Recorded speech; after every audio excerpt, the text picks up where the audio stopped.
নির্বাচন নিয়ে অন্তর্বর্তী সরকারের নির্লিপ্ততায় প্রশ্ন তুলেছেন বিএনপির সিনিয়র যুগ্ম মহাসচিব রুহুল কবির রিজভী। আর দলের স্থায়ী কমিটির সদস্য আমির খসরু মাহমুদ চৌধুরী বলেছেন, বাংলাদেশে আর সংখ্যাগরিষ্ঠের রাজনীতি চলবে না, প্রতিটি নাগরিক বাস করবে বাংলাদেশি পরিচয়। চট্টগ্রাম থেকে আফসানা নূরের সহযোগিতায় তানজিদ ভুঁইয়ার প্রতিবেদন। বৌদ্ধ পূর্ণিমা উপলক্ষে জাতীয় প্রেসক্লাবের সামনে থেকে বর্ণাঢ্য শোভাযাত্রা বের করে বৌদ্ধ সম্প্রদায়। এতে অংশ নেন বিএনপির সিনিয়র যুগ্ম মহাসচিব রুহুল কবির রিজভী সহ বিএনপি নেতারা। যে দলের নেতৃত্বে, যে দলের পাশে থাকবেন, যে দলের নেতৃত্বে ক্ষমতা আসলে সমস্ত দলগুলো নিরাপদে, সমস্ত ধর্ম নিরাপদে থাকবে।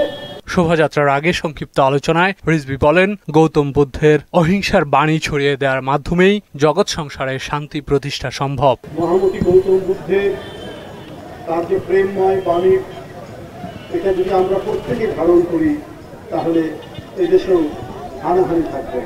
বিভিন্ন মহল থেকে নির্বাচনের দাবি উঠলেও অন্তর্বর্তী সরকারের নীরবতা নিয়ে প্রশ্ন তুলেন তিনি।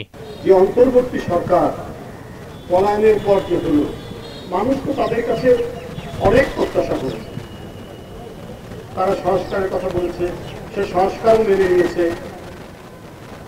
যে একটা নির্দিষ্ট সময়ের মধ্যে আপনার করে নির্বাচন দিন। বিএনপির পক্ষ থেকে বলা হয়েছে, আরো অনেকে বলেছে সরকার এই ব্যাপারে নিরুত্তর, নিষ্ঠুর। এদিকে বৌদ্ধ পূর্ণিমা উপলক্ষে চট্টগ্রামে বর্ণাঢ্য শোভাযাত্রায় অংশ নেন সিটি মেয়র সহ বিএনপি নেতারা। এ নিয়ে এক আলোচনা সভায় দলের স্থায়ী কমিটির সদস্য আমির খসরু মাহমুদ চৌধুরী বলেন, বাংলাদেশে আর সংখ্যাগরিষ্ঠের রাজনীতি চলবে না।